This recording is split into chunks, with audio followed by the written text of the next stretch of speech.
Hello, a very warm welcome to each and every boy and girl and people. Today we will be kicking start our mathematics journey in this fast track series for your JEE Mains 2023.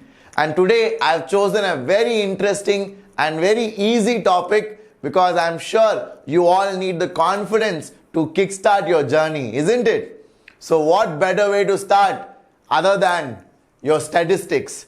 So today I'm going to teach you the formulas, the important concepts required to master this chapter. So let's get into it right away. Okay. So this is the first chapter, guys, and please follow us regularly throughout this series. And you are currently watching this session on JEE English. So this is the official English channel of Vedantu where we help and train students for JEE Mains and other engineering exams. So if you are preparing for one, make sure you subscribe and also share it to your friends if they also want to learn in English. Okay. So shall we begin? Let's go. So people, in this chapter, what are we going to learn? In statistics, there are two key areas. Okay. The first one is measures of central tendency. Measures of central tendency. What is central tendency? Central tendency is your mean, median and mode. So you need to be very thorough in these three important concepts. Okay. Mean, you should be very comfortable. Median and mode are also very important. And don't worry, I will cover all the formulas, and then in the problem solving session, we will solve some previous year's questions using these concepts. That is the beauty of the fast track series. So please be regular and utilize this to the maximum. Okay. Then what is the second part? The second part is measures of dispersion. That is how spread out your data is. The second part is measures of dispersion. How spread out your data is. So that is given by your standard deviation, variance, mean deviation, range, coefficient of variation. So all that is dispersion measurement. Got it? So we are going to study about all of this. That's it. This is the entire chapter. Mean, median, mode, standard deviation, variance, range, mean deviation, and then coefficient of variation. That's it. If you know these 8-9 terms, you are done. You will get pakka full mark. Really, that is how easy it is. Aren't you all excited? So let's get into this and let's complete it very fast. Okay, come on guys, let's go inside. So today I'm going to start off the formula revision and I'm going to give you a mind map how to think, how to store these info in the right sequence. Okay, so please follow the sequence I am continuing with. I will share the PDF of this particular session in the Telegram group. Do join the Telegram group. The link will be given in the description of the video below. Okay, so let's get started. First, the arithmetic mean or mean is what we are interested in. So mean is nothing but average. Average means what? You sum up everything and divide by total number. Okay. For example, if I ask you, what is your average score? What will you do? You will calculate English score plus physics score plus math score plus chemistry score plus computer science score. So 5 scores you will add and you will divide by 5. That is your average score. Correct? So average is nothing but sum of all the observations divided by total number of observations. That is how you find mean. And trust me guys, based on this also they have asked questions. Can you believe it? Based on this also they have asked questions in JEE Mains. So don't take it lightly. This is also important. And I've given you an example. How do you find the mean of following data? So this is discrete data, ungrouped data. So for ungrouped data, what do? You add all of them. 15 plus 17 plus 10 plus 13 plus 7 plus 18 plus 9 plus 6 plus 14 plus 11 divided by number of terms. Number of terms is how much? 10. So the mean will be 12. Very easy laddu concept. I hope you all got it. I will give you 2 seconds to note it down and then we'll move forward. Okay.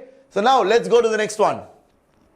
what do we have here? Now we have a frequency distribution. So we have ungrouped data only, but with frequencies. That means you have xi 2 repeated 1 time, 3 repeated 2 times, 4 repeated 2 times, 6 repeated 4 times. That's the meaning of it. So this is also ungrouped data, but I am just giving frequency to the values. So 2 is repeated once, 3 is repeated twice, 4 is repeated twice, 6 is repeated 4 times. So like that I am giving a frequency distribution. So in this case, how do I find out the mean? Very simple. Use this formula. Fi xi. You have to multiply frequency and the observation, and you have to add all of it up, because 1 into 2, 2 into 3, 2 into 4, 4 into 6. Like that I have to add everything and divide by total frequency. Total frequency is what? 1 plus 2 plus 2 plus 4. That is your total frequency. Did you all like it? Are you all clear now? So did I do the same thing? I multiplied Fi xi. You see, 2 into 1. And then summation. That means I have to add the next one also. 3 into 2. Then again summation. Next one. 4 into 2. Then again summation. Next one. 6 into 4. Divided by total frequency. That is sigma of f. So that is 1 plus 2 plus 2 plus 4. Got it? So that is how we do it. Very simple. Now let's go to the next one. What if I have class interval? Sir, what if they give like this, sir? So people, here the easiest method only I'll tell you, because there are slightly advanced methods like your step deviation and then mean deviation and all, and assumed mean method. Okay, so that is not required, I would say. Step deviation and assumed mean method is not required, because that is too lengthy for an exam like JEE Mains. Got it? So we will look at only the basic method. What is the basic method? Whenever you are given a class interval, first what you do is you find the mid value. The mid value of the class. What is mid value? 0 to 10 mid value is 5. 10 to 20 mid value is 15. 20 to 30 mid value is 25. So find the mid value. Now do what you did before. Now do what you did before. I taught you few seconds back, right? When you have ungrouped data with frequency. So you do Fi xi. So you see 5 into 2 plus 15 into 2 plus 25 into 4 divided by sum of all frequency. 2 plus 2 plus 4. Did I have that? Perfect.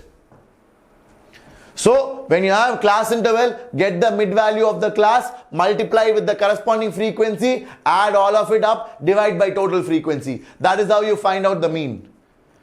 So assumed mean method and step deviation method, 99.99% it won't come. So please forget about that. That is only for your CBSE school exams. Got it?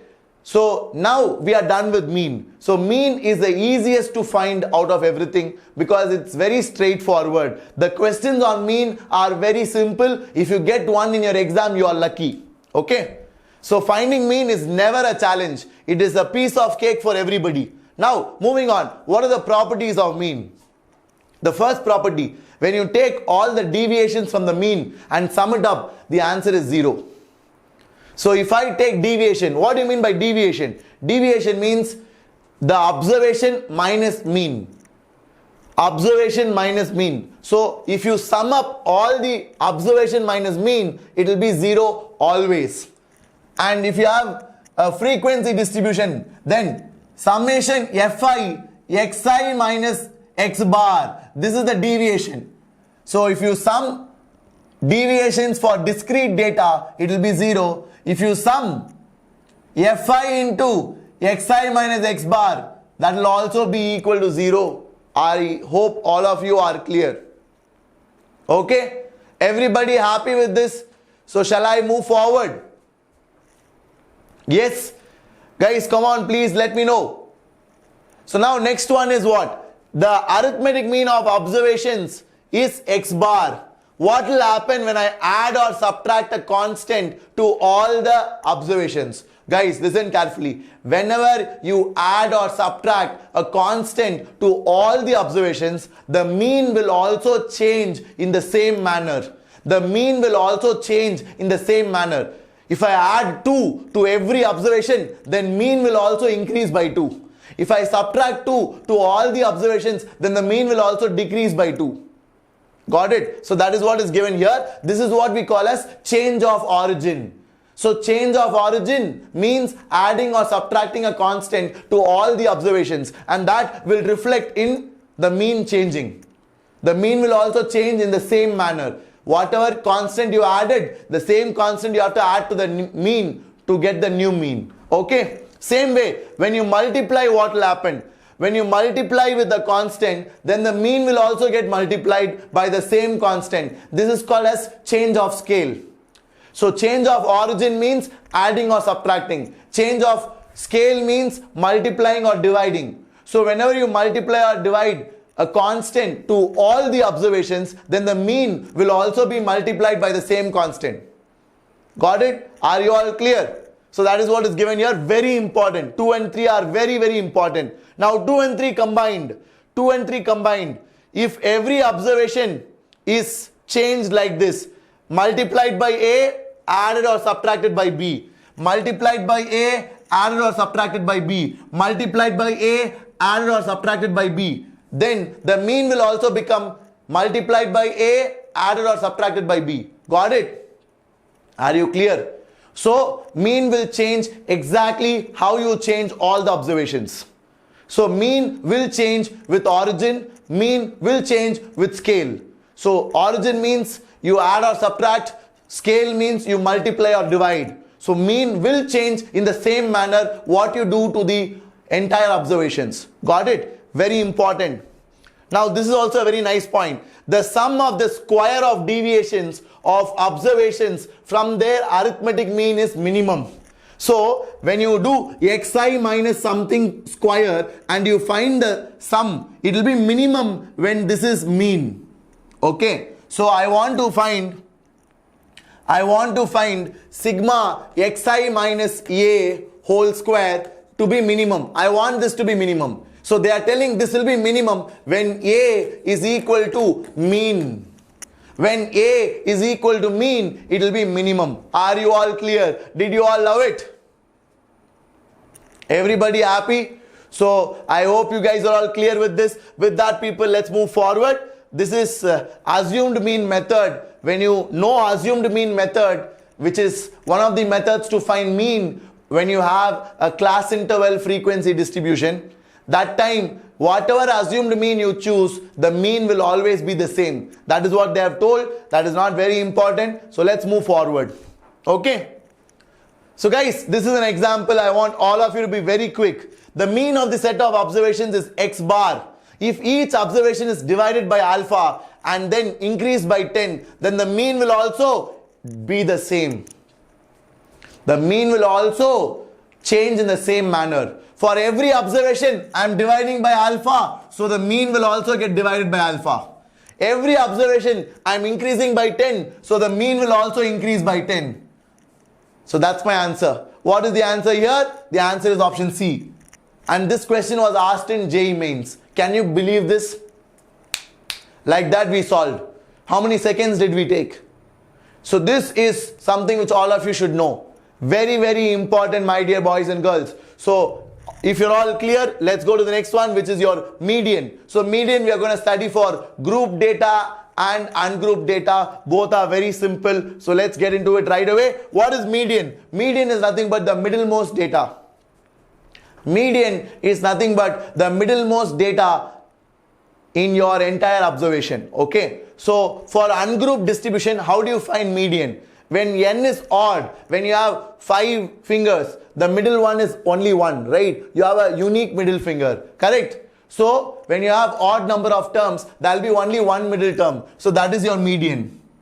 But when you have even number of terms, you will have 2 middle terms, right? When you have even number of terms, let's say 4 fingers, then there are 2 middle fingers. So you have to take the average of both. Okay. So when you have even number of terms, the median is half of n by 2th term and n by 2th plus 1th term. Okay, n by 2 plus 1th term and n by 2th term, you have to take average of that. That will be your median. Are you all happy with it? But please remember one thing, very, very, very, very important. You need to write it in ascending or descending order.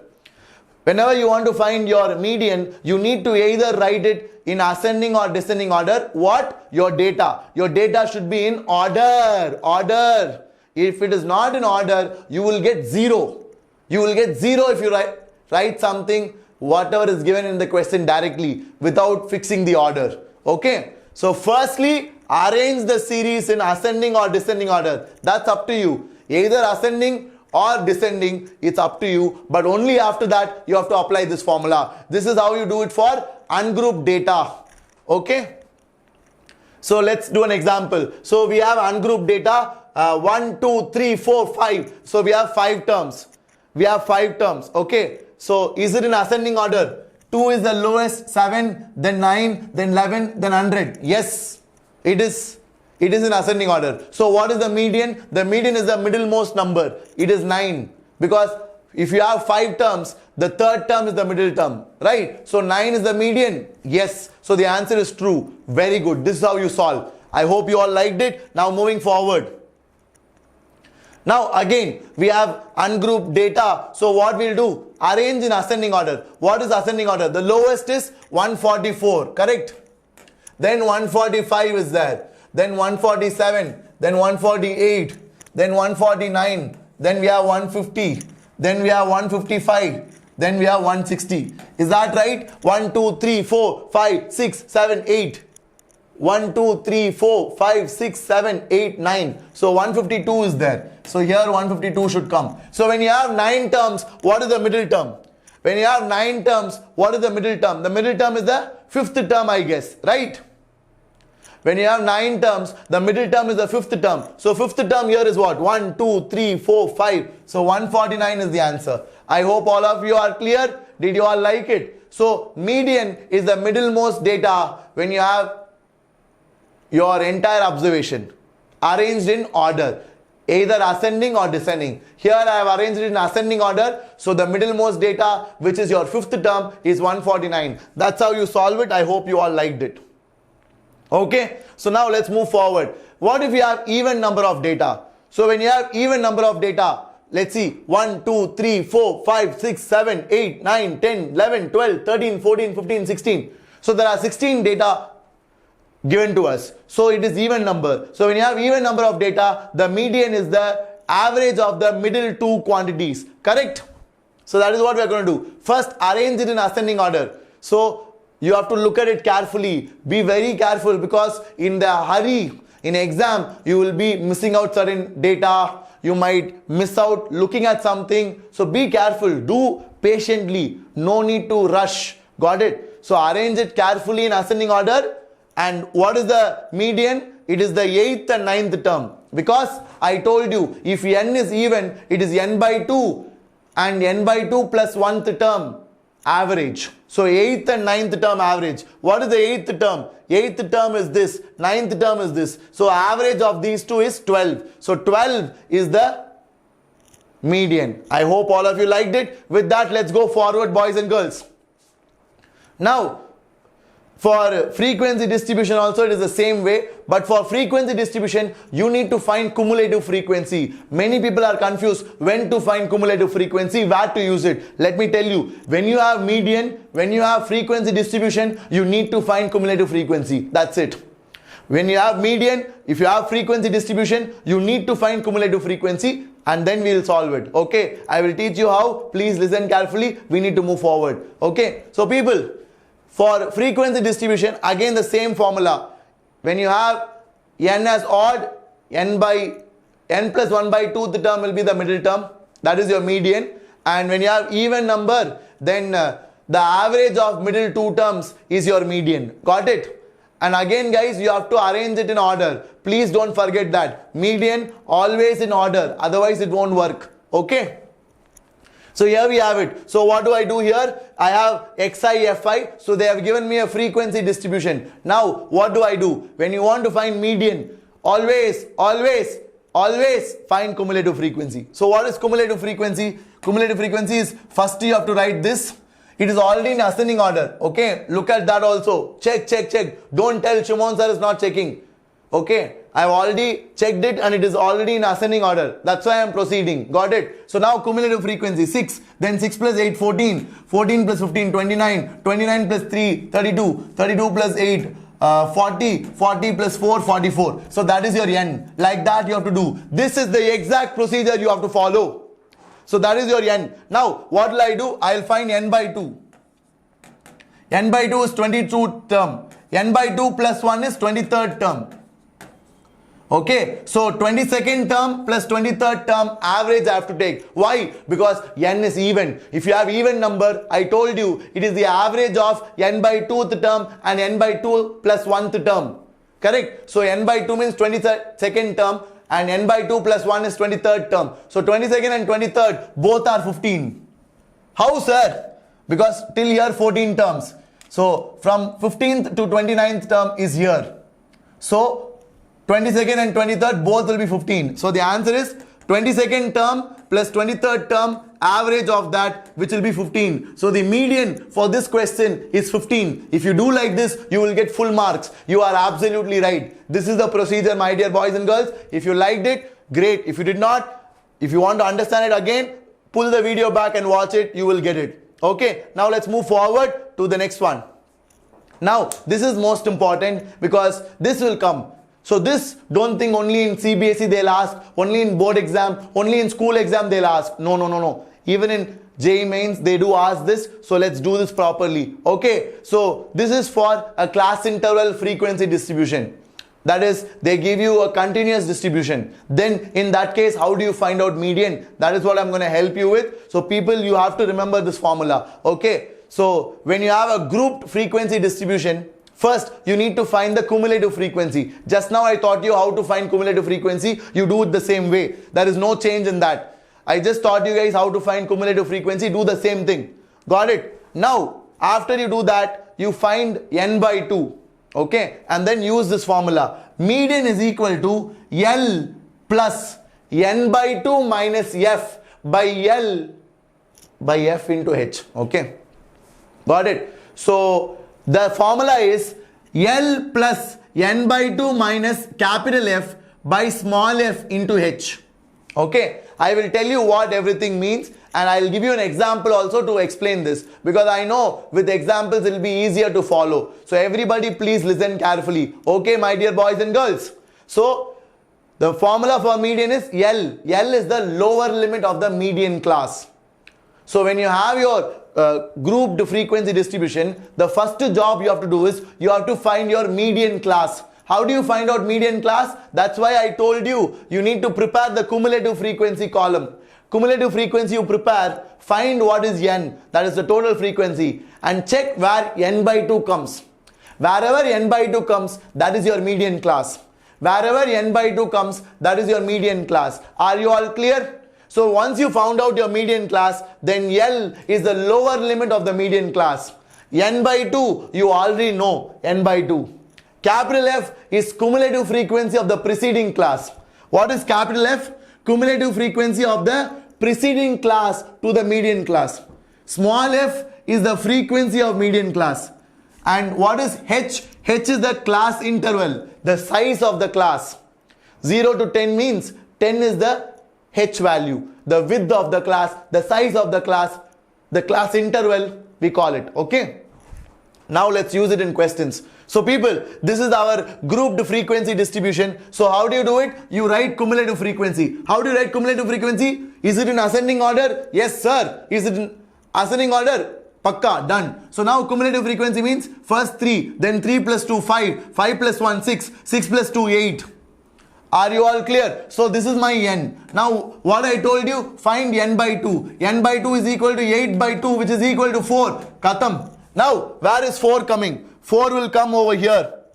4 will come over here, right? It is not in 3, so it is beyond 3. So pakka, this is my median class. If this is my median class, this is my lower limit. So what is the formula? Median is equal to lower limit plus n by 2. N by 2 minus capital F. Capital F is cumulative frequency of the preceding class. cumulative frequency of the preceding class to the median class. So capital F is 3 divided by small f. Small f is frequency of median class, which is 2, into h. What is h? H is the class interval, class size, class width. So it is 4.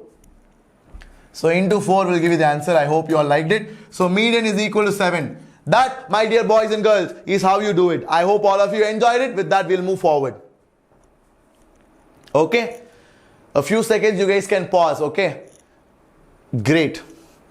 So that's the answer, people. I hope you all enjoyed it. Now let's go to mode. Mode is probably the easiest one in the entire lot, because mode for ungrouped data is very simple. So mode is nothing but the most frequently repeated data. So whatever has the highest frequency, that is your mode.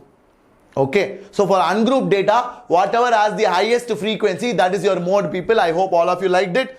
So for ungrouped data, it is very easy. But for grouped continuous data, how do we find out? For that, I have given you a formula. I guess you can see this. Otherwise, I will recite it out for you. I will share the PDF in the Telegram group today only. So please join the Telegram group so that you don't miss out on all these quality content. Okay. So people, the formula for group distribution is mode is equal to L. L means lower limit of modal class. So what is modal class? Modal class means the class which has highest frequency. So even if they give you grouped distribution, you can find out the class with highest frequency. So that class is your modal class. Are you all clear? Are you all happy? Perfect. So that modal class, L is the lower limit. Okay. F1 is frequency of modal class. That is the modal class you choose, right? You will choose a modal class. So F1 is the frequency of modal class. F0 is the frequency of the class preceding the modal class. And F2 is the frequency of the class succeeding the modal class. So F1 minus F0, F1 minus F0 divided by 2F1 minus F0 minus F2. Okay, into H. What is H? H is the class size, the class width, the class interval. Did you all like it? Are you all happy? Very easy, Laddu. Look at the way I have defined it. It's easy, no? F1 is modal class. F0 means 0 comes before, no? So preceding. 2 means 2 comes after 1. So it is succeeding. So that's why I wrote the formula like this. Remember it in this way only. It's easier so that you won't forget. It's very logical in sequence. I hope all of you are clear. With that, we will go to the formula. Everybody, let's apply this now. So what is modal class? This is my modal class. Why? Because 8 is the highest frequency. Okay, 8 is the highest frequency, so that is my modal class. So that is my F1. So this is F1, this is F0, this is F2. Correct na? Very easy. So what is L? L is 3. So my mode is equal to 3 plus F1 minus F0. So 8 minus 7 divided by 2F1, 16 minus 7 minus 2 into the width of the class. Width of the class is 2. So that is my answer, Pasangla. I hope all of you got it. Everybody happy?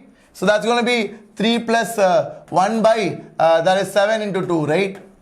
Is that correct? So you guys can solve it after this. It's a piece of cake. So that's how you solve it. If you have any more questions, please put it down in the comments. I'll help you out. Everybody clear? Simple. So this is what they'll ask. Now we are done with mean, median and mode. I hope you enjoyed it.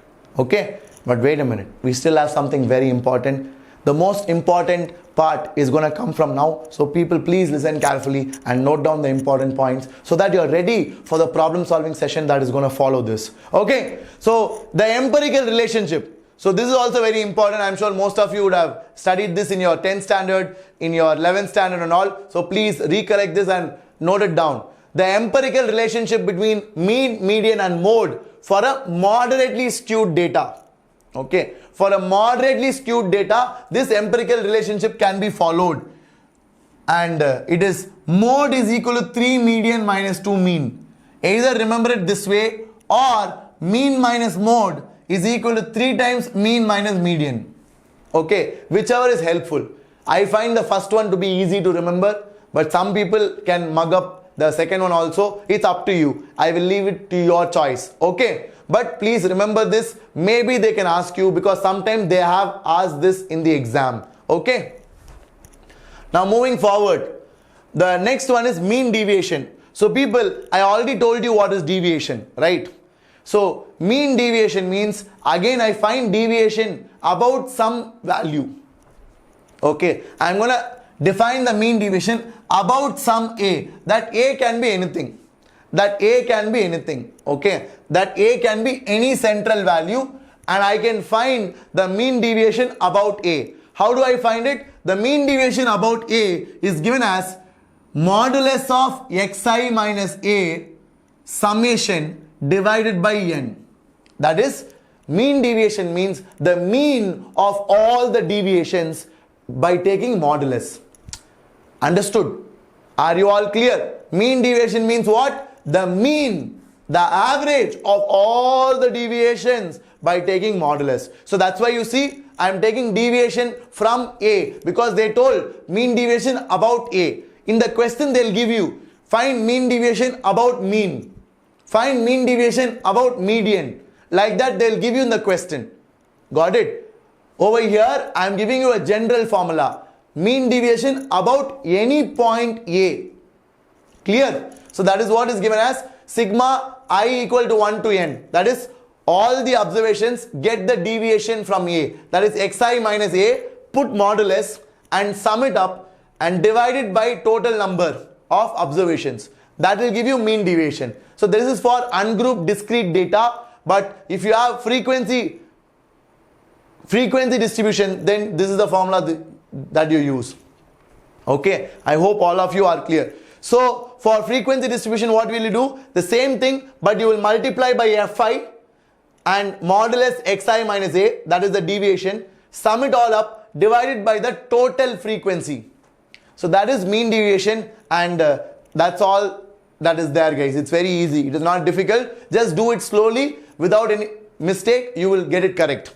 Here systematic solving is more important. Okay, so let's move forward. I'll give you one nice remark. Okay, a very nice remark. Mean deviation is lowest about the median, not the mean. The square of the deviations, when you add it all up, it is minimum about the mean. I gave you that formula, right? But mean deviation is minimum when A is your median. Got it? So please make a note. This is a very nice conclusion. Okay. Now moving forward, the last part of this chapter, standard deviation and variance. Okay. So people, the mean of squares of deviation of each variate from their mean is called as variance. So what is variance? Variance is equal to xi minus x bar whole square divided by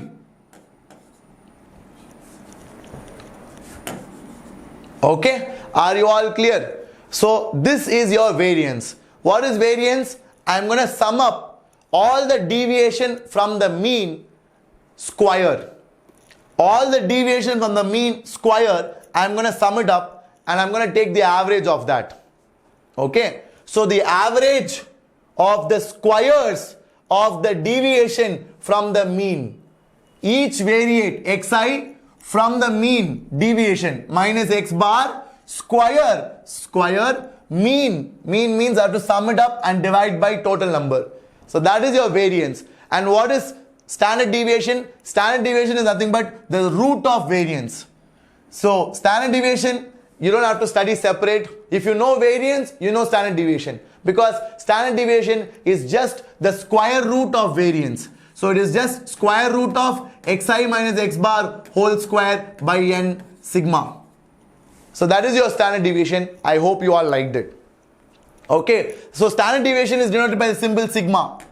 Standard deviation is denoted by the symbol sigma. I hope all of you are clear. With that, people, let's go forward. So this is standard deviation formula. Just now I told you square root of variance. So this is your variance. Correct now? Okay. And you can also write it as 1 by n sigma fi into xi minus x bar whole square for frequency distribution. And what is capital N? Capital N is the sum of all the frequency. Capital N is the sum of all the frequency. Got it? So that is again another formula for frequency distribution. I hope all of you are clear. But people, I mostly use this one to solve questions. So this, I would say, is probably the most important formula out of all the four. Okay. So this one, what does it say? It says variance is equal to sigma xi square by n minus x bar square. So please note this. This is probably the most important formula that you will ever study for variance. Okay. So I have written what they have given here exactly. Because sigma xi by n is what? Mean, right? So that's what I wrote, x bar. Sigma xi by n is what? Mean. So that's what I wrote as x bar square. Got it? So these two are what I use more in general as compared to the top one. But you have to remember all of them, guys. Don't take it lightly. This is a very high weightage area. Very high weightage area. So don't take it light. It's important. Got it? So shall I move forward, my dear boys and girls? Are you all ready? Yep. Fantastic, guys. So with that, let's go forward. So these are all some shortcut formulas. Please remember it. They can be handy. Okay. So the variance of first n natural numbers is n square minus 1 by 12. Okay. So if I take first five natural numbers, 1, 2, 3, 4, 5. What is the variance of this? Variance is equal to sigma square, because variance is standard deviation square. That will be equal to what? 5 numbers I took. First 5. So it is 5 square minus 1 by 12. So it will be 2. So the variance is equal to 2. So how easily we found out? Can you guys see that? Look at how easily we were able to find out by knowing the shortcut. So that's why this shortcut is important. Please make a note of it. I will tell you some more tricks. Combining that with this, you can solve some crazy tough questions. Okay. I hope all of you are clear. So what is standard deviation here? Standard deviation is root 2. Because standard deviation is square root of variance. I hope all of you got it. Now, what is the next formula? The next formula is again a shortcut. When you have an arithmetic progression with a plus d, a plus 2d till a plus 2nd, that is 2n plus 1 terms. You have 2n plus 1 terms. Look at it carefully. There are 2n plus 1 terms. So then the variance is given by this formula. This is not very useful, but it's a good information. Maybe in your exam they may ask and you can use this. It might come handy. Okay, that's why I'm giving you this. Please make a note of it and try to learn how to manipulate this and use. Here I have given 2n. So learn how to manipulate and use this also. That will be helpful more for you. Got it? So that is the formula, people. Let's move forward. I think that's good enough.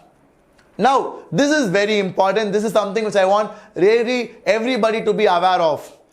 Variance and standard deviation do not depend on change of origin. We studied that, right? You heard that from me. Shimon Sir spoke about change of origin and change of scale. So, where did we do that? We did that in mean. Mean is affected by change of origin and change of scale. But your variance, your standard deviation will never, ever be affected by change of origin. So, if I add or subtract a constant to all the data, my standard deviation, my variance will be the same. So, this is the original variance. If I add or subtract a constant, the variance is still the same. It is not changing. Please don't forget that. Sir, what about change of scale? Change of scale, it will change.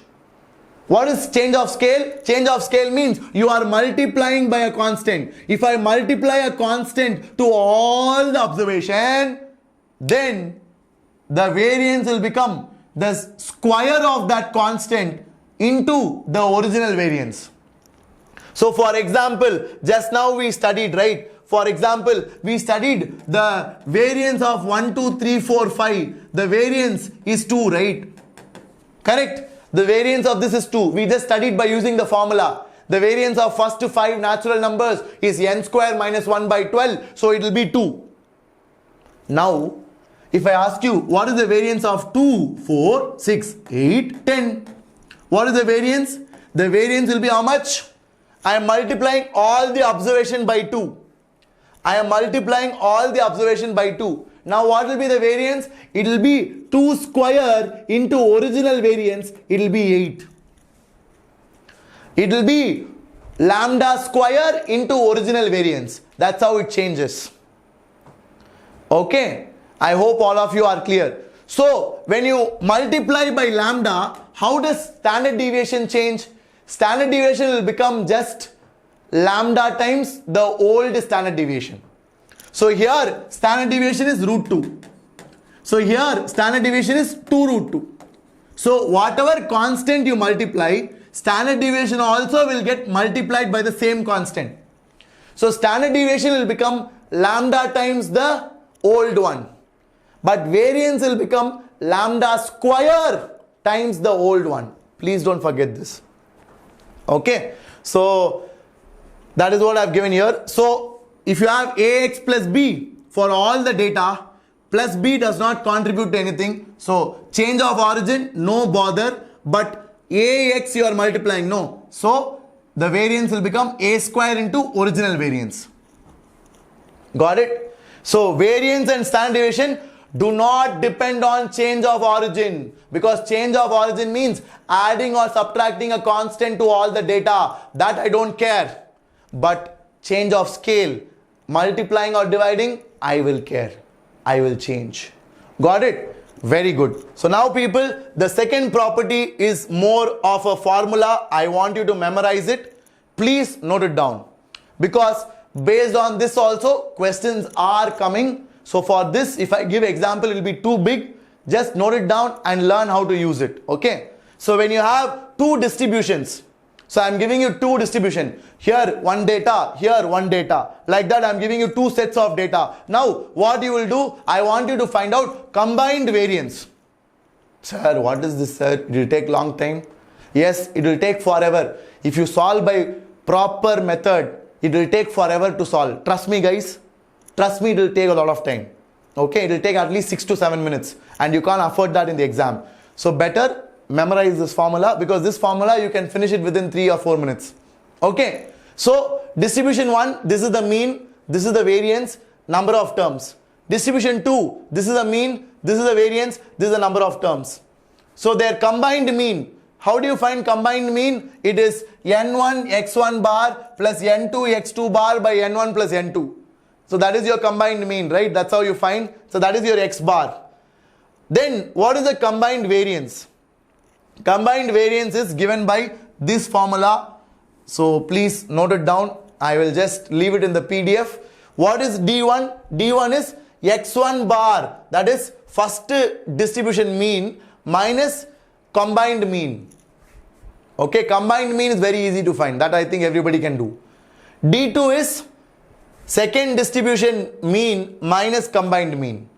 So you need to find that and then use it over here. Then you will get your variance. Got it? So please utilize this. I hope all of you have noted it down. Okay. Now the last set of formulas guys. Variance, I already told you, it is standard deviation square. What is range? Range is also a measure of dispersion. How spread out your data is. So range is maximum minus minimum. For example, in my class, the tallest boy is 6 feet. The shortest boy is 4 feet. What is the range of height in your class? 2 feet. Because 6 minus 4 is 2. That is range. So range is always maximum minus minimum. Okay. And last one is very important. Coefficient of variation. Coefficient of variation is sigma by x bar. X bar guys, please note that. So it is standard deviation by mean into 100. Okay. It is independent of units and it is going to be as a percentage. Standard deviation sigma by mean into 100. That is your coefficient of variation. Based on this also questions do come in your JEE Mains. I hope you enjoyed the session. That's about it, my dear boys and girls. If you like this, and if you want to learn rigorously in this fashion, please check out the JEE crash course. The link, I'll leave it in the description. This is going on currently in Vedantu, and I also teach in the AI live crash course batches. So do join if you feel it can help you. Okay? And people, the Telegram group is very important because that is where I will share the PDF. So please join the Telegram group without fail. I will share the PDF right away. Also, if you enjoy the session, do subscribe to our channel, share it to your friends, and keep working hard. We all love you, and we will work very hard to help you guys do well in your exam. So continue to stay strong, work hard, because there's no substitute for that. Okay? Love you guys. All the very best. Bye-bye.